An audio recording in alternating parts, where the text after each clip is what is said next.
Welcome to Boston, or as they would say in local vernacular, Baston. Paul Jones and Sherman Hamilton inside Boston Common, established 1634, an area with rich tradition.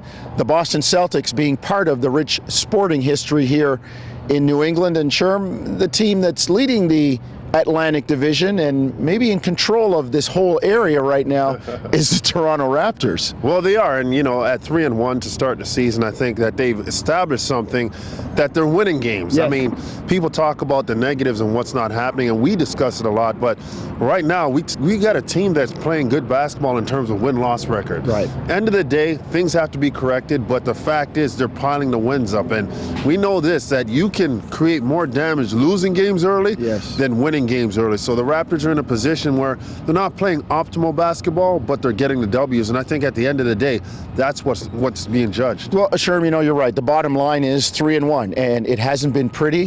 They've yet to hold a team defensively down the way we know that they're capable of doing. But as you said, the bottom line is 3-1. Let's take a look at last night's game, look back and reflect a little bit. A win over Oklahoma City, maybe not the way people wanted, but we hit the bottom line again. I thought they got great minutes off the bench. Greg Steemsma was tough, rugged. Patrick Patterson played well in place of Amir Johnson. And I thought James Johnson did some really nice things off the bench. Well, James continues to have impact. I think he's doing a great job from the defensive side of the ball. And offensively, he's not trying to play outside of himself and use the line all the time, stay in your lane. Yeah. I think he's doing a good job of that, and Dwayne Casey's given him the extended minutes, and he's able to be a presence defensively. Greg Steemsma, we know what he can bring, and I thought last night it wasn't the wow game. It was the consistency, the toughness, as you mentioned, and being in the right spot. And Patrick Patterson's a guy who I just have a lot of confidence in.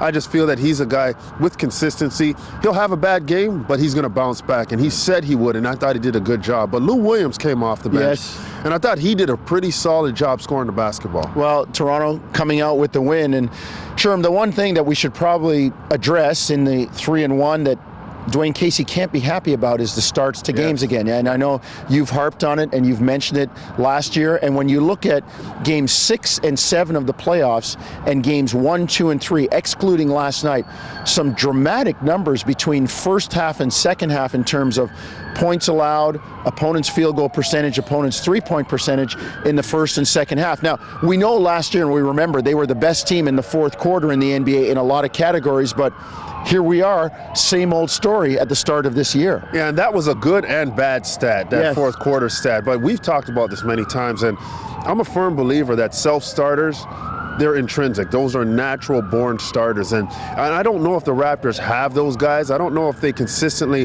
1 through 5 in that starting lineup have guys who are just go-getters. Right. I think Coach Casey has to coach that up in them, kind of get them to focus on it.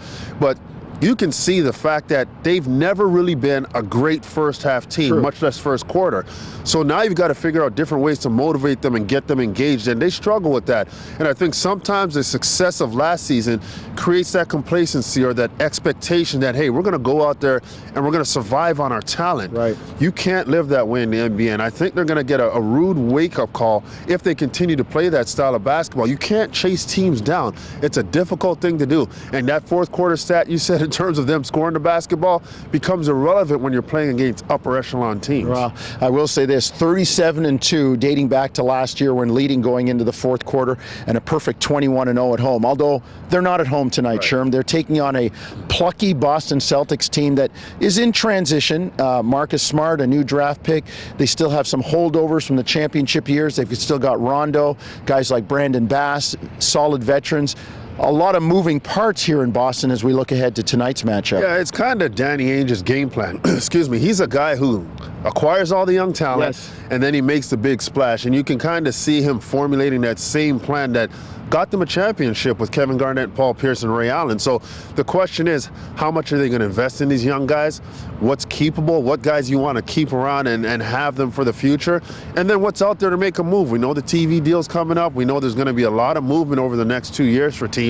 But I do think Boston's still a young team that can hurt you. And the Raptors, after getting that taste from Oklahoma City last night, they better understand they've got to come into that arena with the mentality to establish early both offensively and defensively, because I would say that Boston's a team that has enough talent to beat them, and if they work hard, they can definitely beat the Raptors. So, and the Raptors aren't in a position to look at any team and say, hey, we're just going to roll it out there and play on our talent. All right, well, we look forward to the backcourt matchup, Rondo and Avery Bradley against Kyle Lowry and DeMar DeRozan. You can see the game 7:30 on the TSN family of networks. Hear it on TSN 1050 with Sherman and I from Boston Garden.